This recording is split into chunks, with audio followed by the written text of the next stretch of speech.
"You're not listed in her will." My brother smirked at Mom's funeral. "You don't belong here." Then the priest grabbed my arm. "Don't go home." My name is Ryan Carter. I'm 34.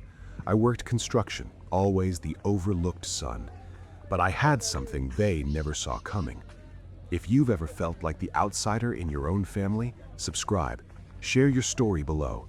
Click hype. You're not alone. The church felt too quiet, like even the air was holding its breath. I could smell the faint mix of flowers and old wood polish as people whispered behind me. My brother stood near the front, confident, almost proud, like this day belonged to him. When I stepped closer, he turned and smiled, but it wasn't kind. "You made it clear," he said loudly, making sure others heard. "You get nothing." A few heads turned. I felt heat rise in my face. "You were always just extra," he added. I clenched my hands, trying to stay calm. This wasn't the place, not today. But then my stepmother stepped in, her voice cold and sharp. "You should leave after this. It's better for everyone." That's when it hit me. This wasn't grief talking. This was planned. Every word felt rehearsed, like they had been waiting for this moment. Before I could respond, the priest appeared beside me. His hand gripped my arm tighter than expected. "Son," he said quietly, "I shouldn't say this here." My chest tightened. "Say what?" He glanced toward my family, then back at me. "Your mother told me something before she passed." I felt my heart drop. "Don't go home with them," he whispered. "You're not who you think you are." I stood there, frozen, watching my family smile and greet guests like nothing had happened. For the first time in my life, I felt like a stranger among them. That feeling only got worse after the funeral. When I went back to the house, my key didn't work. I stood there confused until my brother opened the door just enough to block me. "You've taken enough already," he said. "Taken what?" I asked. He didn't answer. He just shut the door in my face. I slept in my truck that night, the cold air biting through my jacket. The next morning, I went to check the small account Mom and I shared for bills. It was empty.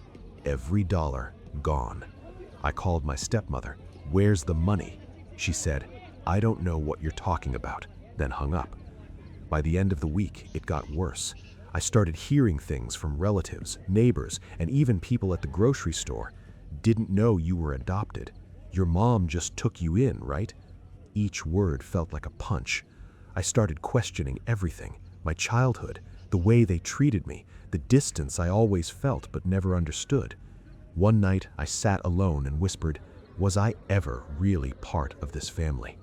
But then something changed. I stopped reacting. I started thinking, watching, listening. This wasn't random. It was too clean, too organized. What they didn't know was I had something they couldn't erase. Months before Mom got sick, I helped her sort through old papers in the attic. It smelled of dust and time, like forgotten memories. She gave me a small locked file. "Keep this safe," she said. "One day this will protect you." I never opened it. I didn't think I needed to. But now, everything felt different. The priest's words echoed in my head. "You're not who you think you are." I stared at the file that night, turning it over in my hands. What did she know that I didn't? The confusion started to fade, replaced by something else. Determination. I wasn't going to run anymore. I called my cousin Jake, the one everyone treated like the black sheep. He picked up on the first ring. "I heard what they did. You okay?" "I'm not," I admitted, "and I need the truth." We met at a small diner. The smell of coffee filled the air as he leaned in.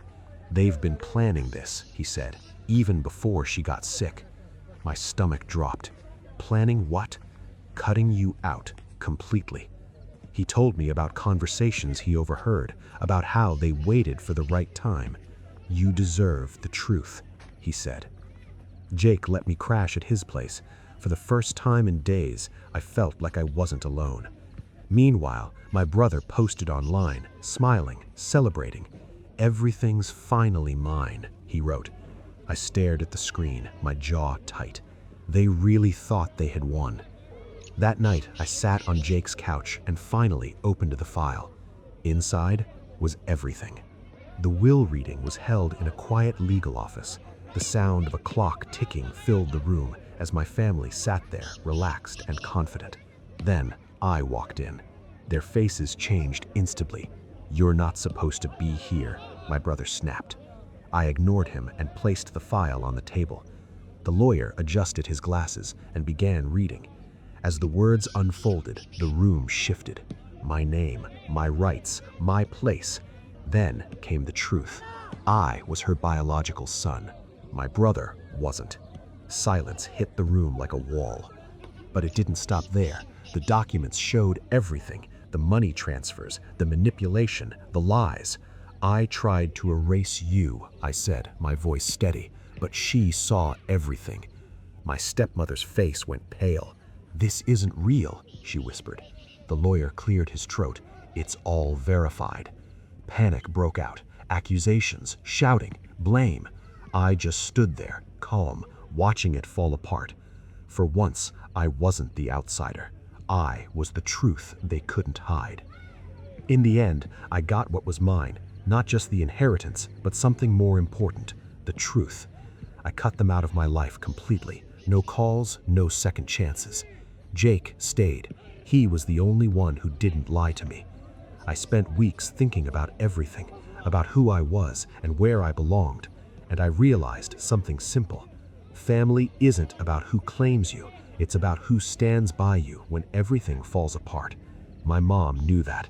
That's why she protected me. They tried to erase me, but I finally know exactly who I am. Have you ever been pushed out or made to feel like you didn't belong in your own family? Share your story below. Subscribe if you've lived this. Click hype to help this story reach others who need it. Did this story hit home? Let me know by liking the video and sharing your thoughts in the comments. Click hype to help this story find others who felt the same way.